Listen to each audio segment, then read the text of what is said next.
the trademark, you can actually trademark your name if you do it properly. Now, you can do this trademark, I believe there's a couple of websites you can do the trademark. I think they're UK sites and it can be done very cheaply, but you can't make that stand up in a court. You have to have full ownership of the trademark. So it needs to be done properly and there is a process. So, like anybody that's looking to trademark, we can actually organise that. We do them in groups and it brings the price of it down. It's the only feasible way to do it, because if you have to trademark your name and you try and do it on your own, it's a common law trademark. Now, a common law trademark will stand up in any court. This is a common law jurisdiction.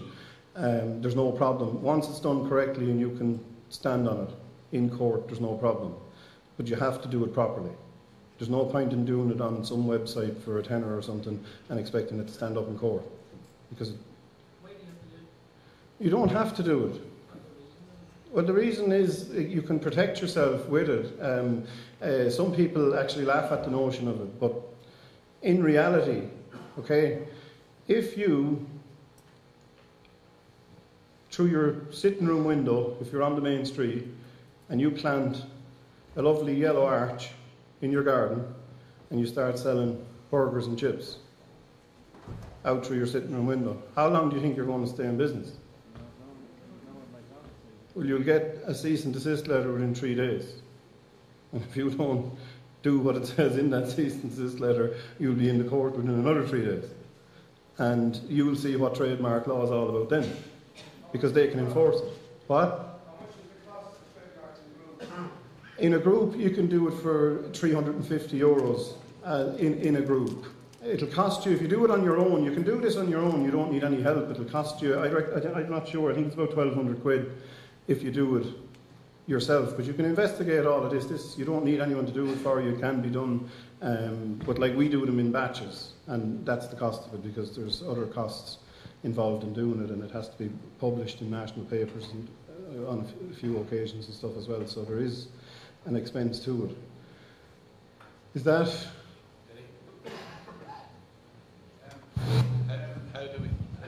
How do we go about getting you to do it? Yeah, well, you can talk to any of the lads there. There's a couple, I think there's cards there if you want to do it as well. Now, like, there is no obligation on anybody to trademark their name, but it is something, like, I have it done, but like, just because I put my hand into the fire doesn't mean because, you know. But you can, like, if you have somebody writing to you as well, you can actually use it, because you can contact them, you can send them a cease and desist letter, and you can actually suggest to them that they have no right to use that trademark, and you have full ownership of it, and you will stop them from contacting you, or you will send them a fee schedule then as well. Now, this thing is sending out bills of €1 million for somebody. But like, if you've got a trademark that's protected under, say, statute law, I think that the top award you'll get in the court is 250,000. So why? You don't need to be looking at it, because the bottom line is these guys are probably going to stay writing to you anyway until such a time. So if you send out reasonable bills, you know, you could actually go into a court if you have full ownership of a trademark, and if you were doing something for 50 grand, well, then no one will be able to laugh at it when you win there. And can you do it for not paying your invoice? When you set up an invoice? But, under the corporate law, under the company's law? yeah, but you see, the thing is, obviously, if you send out an invoice and it's not paid, you can sue in the normal way. You don't need any other special legislation. You can just send out. What? I'm not sure. Look, we have a few sort of heavier versions of it being tried at the minute as well, with other aspects. We've no nothing negative back on one of them. One of them is.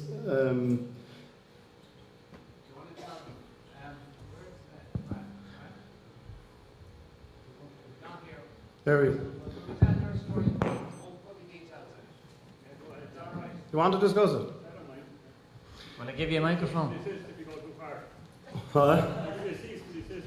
We'll give Fran a microphone. No, we tell it. Okay. Right. Shout.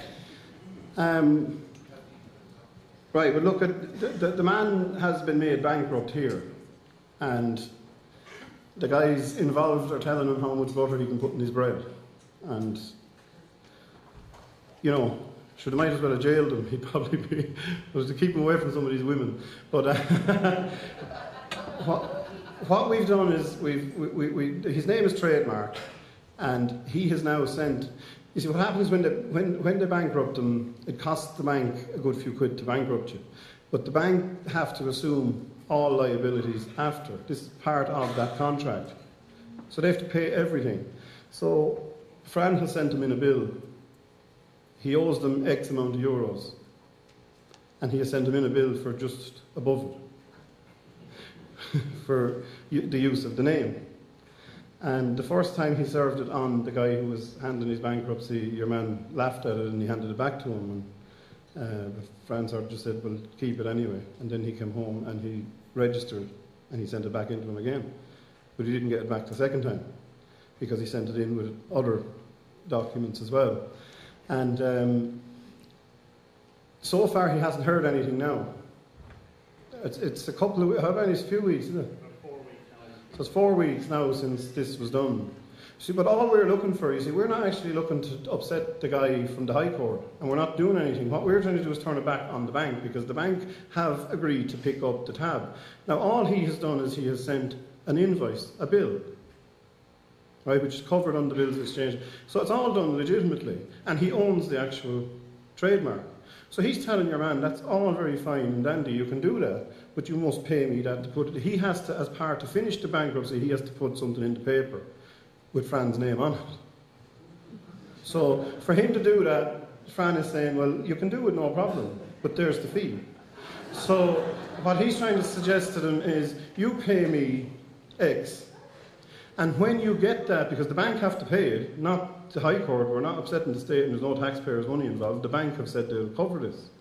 So the bank now are liable. So what your man has to do is he has to write a cheque.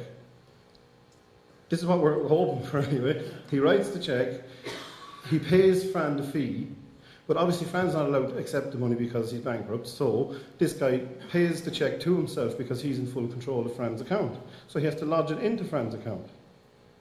But when he lodges it into Fran's account, sure, now Fran's not bankrupt because he actually has enough money to pay the bank. Do you see where we're coming with it? And that's what we're working on. You see, we have a lot of this stuff going on, and you see, this is what we're doing. But this is another tool, and there's cards on the table up here. If anybody's interested in finding out more about getting your name trademarked, and there's a website on this card here. It's called www.protectthenames.com. But you pick up a card on the way out if you're interested in the website. I think isn't spectacularly operational. It's there. It is. It's up and running. There, yeah. No, you don't let anybody know. The only time you need to let anybody know is when they're using it without authorization. You send them a cease and desist letter, and then everyone will know. And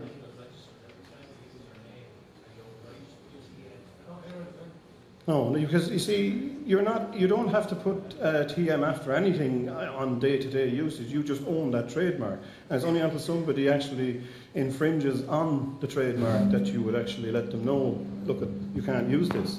So you're not going to do anything the first time. You're going to actually send them a friendly letter to stop what they're doing and stop it instantly.